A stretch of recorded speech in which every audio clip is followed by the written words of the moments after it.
Musical instruments tier list. Today we're going to be taking every single musical instrument, all of them, all 29 of them, and we're going to be placing them into a tier list. Before we get started here, just remember that this tier list is 100% fact, not opinion at all. So if you disagree with any of these rankings, you're wrong. Let's get started.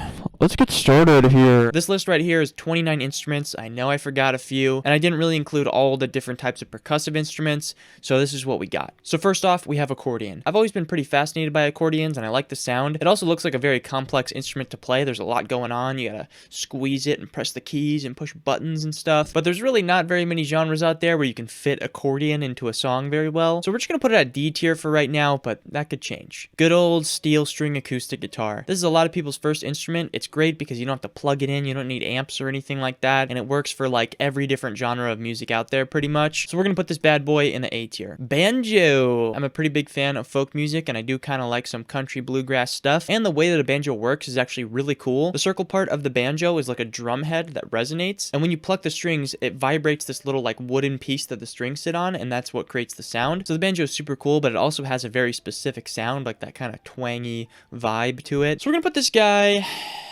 at a B tier. Oh, cowbell? S tier. Okay, realistically, cowbell's like a C, I think. The bassoon. The bassoon is a pretty cool instrument. It's kind of like a giant oboe. Let me pull up a bassoon sample so we can indulge. Okay, that guy's pretty nuts. Not everybody plays like that, but I like the sound of the instrument in general. I think it's pretty much like the deepest woodwind instrument you can get. It's like the base of the woodwinds. So let's put the bassoon at the B tier. This is like alphabet practice for you guys. B is for bassoon and banjo. A is for acoustic guitar. C is for cowbell. Actually, this is not a tier list. I'm just alphabetizing all of these instruments. All right, so now we get into one of the big dogs here. The electric guitar, arguably one of the most impactful instruments in human history, an incredible feat of human technology. Electric guitars come in all shapes and sizes, and they can be used for pretty much any genre that you can think of. I think it's only right that we put electric guitar at an S tier. Our first S.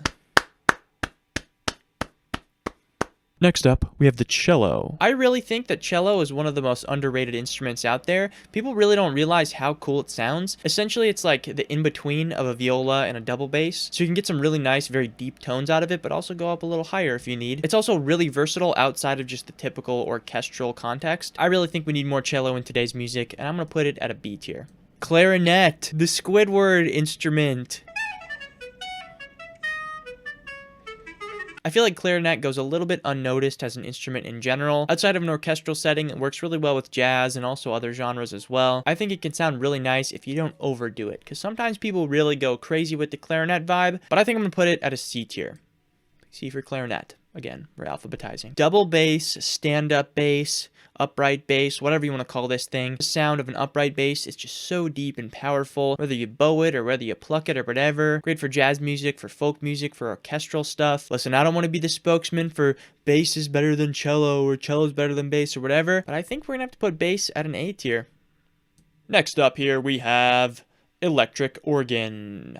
Another instrument that is incredibly versatile. You can use it for rock and gospel and soul and jazz and blues and whatever you can think of. Honestly, I think we're putting this one at an A as well. All right, next up we got the flute. I feel like the flute is that instrument that all the little kids, when they join band in 4th grade or whatever, that's the one they go to. They're like, oh, the flute's so cool. It's so epic. I want to make flute sounds. So it's a little overhyped. It's also very overused in like trap beats and stuff like that, even though they're not using a real flute. All that aside, when somebody takes out a real flute and busts out a crazy flute solo, you're like, okay, that was pretty cool. I think it's a very beautiful, very delicate instrument. So let's give this one a B. Harmonica, arguably one of the easiest instruments to play. You kind of just blow into it randomly. It's also a very niche instrument because you're pretty much only using this thing on some type of folk, bluegrass, country type music. I can't say I don't like the sound of it because I do, but I think I'm going to put it at D tier. Next up here we have the harp. In my opinion, is one of the most incredible instruments ever created. I think it's so cool. It sounds so incredible, and it's also a very rare instrument because who's got a harp just sitting around in their house? You know what I mean? Not many people. Anyways, harp, super cool, S tier. Speaking of harp-related things, the next instrument is a harpsichord. I just hear that and I can think of nothing other than like medieval Renaissance times. I just feel like I'm riding on horseback to the town square for the bowl. At first sight, a harpsichord kind of looks like a piano, but it definitely does not sound like one, and that's because of the one major difference between them. When you press a key on a harpsichord, it has a mechanism that plucks a string, but when you press a key on a piano, it has a little hammer that comes down and hits the string. So technically, that makes piano a percussive instrument. Enough about that though. Harpsichord, I think we're gonna give it a C. Okay, drums. If you've been following this channel for a little while, you'll know that I've gotten into drums quite a bit over the past year or so, and I've taken quite a liking to playing drums. I know it is a percussive instrument, but the feeling that you get from practicing drums is just unlike practicing any other instrument. It's so much fun to practice and play, and there's so many different sounds that you can get out of just one kit, and not to mention it's essential to like every genre of music ever. So obviously S tier. Alright, the nylon string guitar / classical guitar. Some of you may know that I'm a big fan of these bad boys. From time to time, I get comments of people asking me what is the difference between a steel string acoustic guitar and a nylon string classical guitar. A classical guitar is smaller than your typical acoustic guitar, and they have nylon strings. And because they have nylon strings, there's no truss rod because there's not enough tension to bend the guitar that much. So there's less setup and things to mess with, so they're very accessible for beginners to start playing guitar. Back in the olden days, and some people even still now, will use gut strings on their classical guitar, which are the guts from animals. Pretty gross. But anyways, I think classical guitar has a very beautiful, very soft and delicate sound, so we're going to give it an A tier. Realistically, probably put it somewhere in between here, but we're just going to go with A. The oboe. So I don't think anybody knows this. This is a little bit of lore about me here. I actually used to play the oboe back in the day. I think it was 4th grade. In my school, that was the year that they let all the kids join band and orchestra, and there was a day where we got to come in and try out all the instruments to see what we like. Going into that, I had my mind dead set on playing the bass. I was like, it's going to be really cool because it's really big and it's cool, and I'm going to play the bass. But for whatever reason, the first instrument that I actually tried out was the oboe, and I was like, hey, this is actually pretty cool. So I basically went in an entirely different direction than what I was going to do, but I ended up just playing oboe for like a year because I didn't really like going to any of the practices because they were always on days when the weather was nice and I wanted to go outside and play, not sit inside and play oboe. So I quit. Anyways, oboe D tier. Ocarina, the Legend of Zelda thing. There's a fine line here between a cheap ocarina that sounds really bad and a well-made ocarina that sounds really good. It's also relatively easy to play. You can put that bad boy in your pocket. You can't put a stand-up bass in your pocket. Try doing that. Can't do it. Very portable, very accessible, very cheap. I'm gonna put ocarina at a B tier. Piano, come on. We gotta give piano an S. Easily one of the most famous, one of the most impactful instruments ever created. And it's also very accessible for beginners to play too. On guitar, it's kind of just like a jumbled mess of notes all over the fretboard. But on piano, it's all laid out for you right there. You see every single note and exactly where it is because the notes are just in a nice, straightforward, repeating pattern throughout the whole thing. Next up, we have the pipe organ, which is, I think, one of the most incredible instruments ever created. They make some of these things like the size of entire cathedrals, and you can just create the most magical, captivating soundscapes with an organ. And there's also very few times in most people's lives when you're going to actually get the chance to play an organ. There's also so much involved too with the foot pedals and the multiple rows of keys. I'm going to put it at an A though. I would feel bad putting it any lower, but if I put it any higher, I feel like it's kind of unfair to the fact that it's a very niche instrument and you can't really use it for many things other than like in a church setting. Next up, the electric piano, an instrument that they made trying to recreate a real piano, but it ended up just being a whole different thing entirely. Obviously, it depends if we're talking Rhodes Mark 1, Mark 2, Wurlitzer keyboards, whatever it may be, but there's really nothing like the nice, warm, vintage tone that you get from an electric piano. We're going to put it S tier. The saxophone. I've always been very interested in the saxophone. It looks so complicated to play. There's so many buttons and fingerings and all this kind of stuff. Saxophones also sound great outside of the orchestral setting. I would even argue that they almost sound better when used in jazz music and other types of music like that. I would love to see just in general people using more orchestral instruments for their modern productions and songs. I think a lot of people will look at a trombone or a violin or whatever and be like, no. That's for an orchestra. I can't use that. But that's the great thing about music and musical instruments in general is that you can use them for whatever you want. Anyways, after that little tangent, I think we're going to put saxophone at A.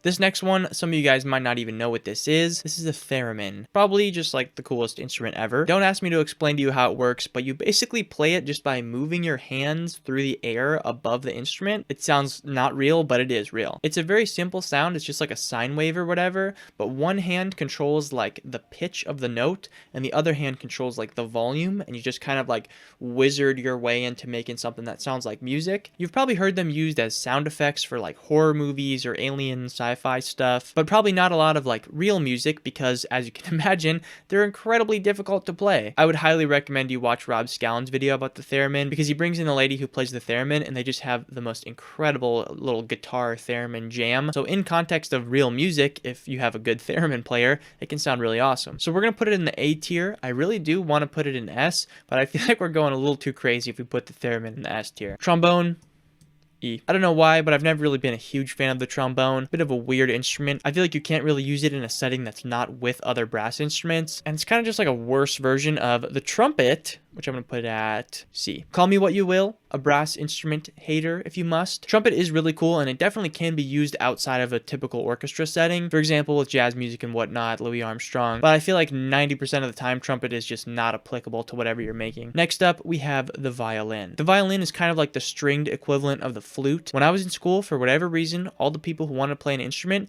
immediately flocked to the violin. It's like the one that just everybody picks, and it's cool or whatever. It is very versatile outside of just being in an orchestra. It's used in a lot of folk music and other genres, but I honestly think it's super overhyped, so we're going to put it at a B tier. And part of that reason is because of the viola, which is basically a bigger version of the violin. You can get a deeper sound out of, which I like, and it's also very underrated because violin is so hyped up. I would put it at an A to signify that it's better than violin, but I'm just going to put it in front of the violin in the B tier, because I think dropping down the violin to C tier doesn't really do it justice, so we'll just put both of them at B. The electric bass, also a very important instrument in the course of human history. Eventually somebody was like, hey guys, maybe we don't want to lug this massive, gigantic, upright bass around everywhere with us, and maybe we could, plug it into an amp or something like that. And thus we have the electric bass guitar. It's kind of a staple. You can't really live without it. I'm not going to put it all the way in S tier, but I'm going to put it number 1 in A tier. And last, but certainly not least, is the xylophone. There's a lot of variations and similar instruments to the xylophone. You got the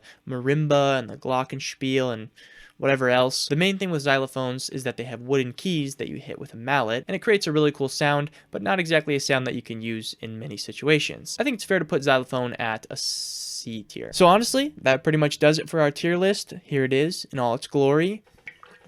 You can see I didn't really have anything on F tier. Even as I'm looking at it now, there's nothing that I would imagine putting on F. I don't really have any serious beef with any of these instruments. I'm not a big instrument hater in general. Thank you all for watching this video. I hope you were entertained. If you'd like to check out my social media and all that other stuff, links in the description below. Make sure you subscribe because me and my good friend Zol are trying to reach 100,000 combined subscribers by New Year's. And if we don't achieve our goal, we're both going to have to shave our heads. So make sure you subscribe if you'd like to. But yeah, thank you for watching, and I will see you guys next time.